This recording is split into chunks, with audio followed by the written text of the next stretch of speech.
En un mundo dividido por tribus, traiciones y guerras constantes, nació un hombre destinado a cambiar la historia para siempre. Su nombre era Temujin.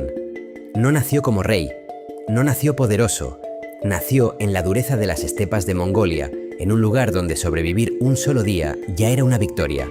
Su infancia no fue gloriosa, fue brutal. Cuando apenas era un niño, su padre fue envenenado por una tribu rival. Su familia fue abandonada, sin protección, sin comida, sin aliados. Temujin pasó hambre, pasó frío, vivió como un marginado, pero ahí, en ese sufrimiento, se forjó algo distinto. Mientras otros se rendían, él observaba, aprendía y esperaba. Desde joven entendió algo que cambiaría el destino del mundo. La fuerza no estaba solo en el poder físico, sino en la lealtad. Poco a poco comenzó a reunir seguidores. No elegía a los más ricos o nobles, elegía a los más fieles, a los que demostraban valor sin importar su origen. En un mundo donde el linaje lo era todo, Temujin rompió las reglas. Y eso lo hizo imparable, pero su camino no fue fácil. Fue traicionado, capturado, encadenado. En una ocasión, incluso fue esclavizado por una tribu enemiga. Cualquiera habría perdido la esperanza, pero no Temujin. Escapó, volvió más fuerte, más decidido. Cada caída lo hacía más peligroso.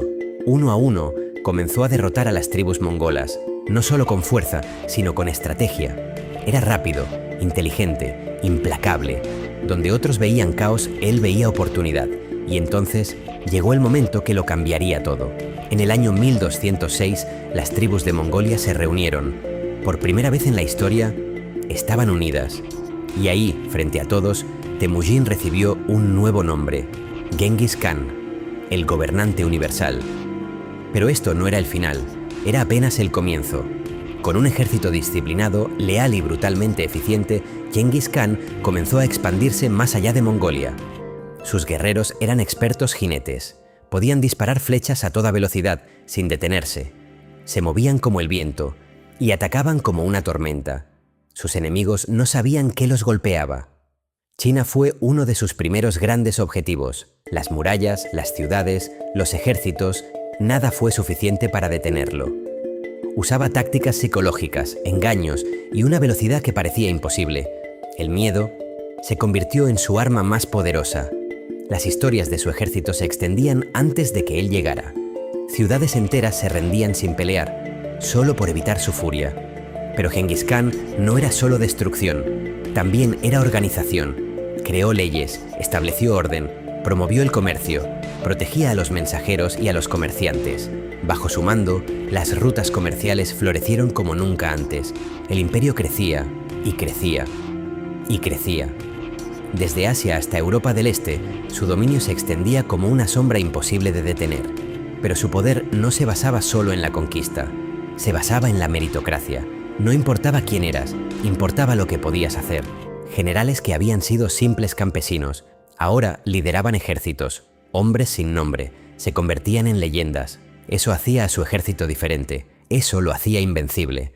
Aún así, su historia no es solo de gloria, es también de brutalidad. Las ciudades que resistían eran destruidas, los enemigos que desafiaban eran eliminados sin piedad. Su legado está marcado tanto por la grandeza como por la destrucción, y esa dualidad es lo que lo hace tan fascinante. Un líder que unió a un pueblo dividido, pero que también llevó la guerra a niveles nunca antes vistos. Un estratega brillante, pero también una fuerza implacable. Un hombre que pasó de la nada a gobernar el imperio continuo más grande de la historia. Pero incluso los más grandes no son eternos. En 1227, Genghis Khan murió. Las circunstancias exactas siguen siendo un misterio. Algunos dicen que fue por una caída de caballo, otros que fue en batalla. Pero su muerte no detuvo su legado. Su imperio continuó expandiéndose bajo el mando de sus descendientes.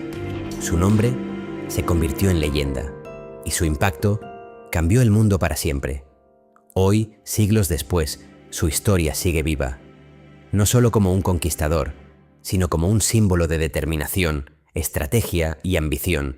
Porque al final, Genghis Khan no solo conquistó tierras, conquistó la historia, y todo comenzó con un niño abandonado en las frías estepas, que se negó a rendirse. Esta es la historia de cómo un hombre lo perdió todo, y aún así, lo ganó todo. Genghis Khan, el nombre que hizo temblar al mundo,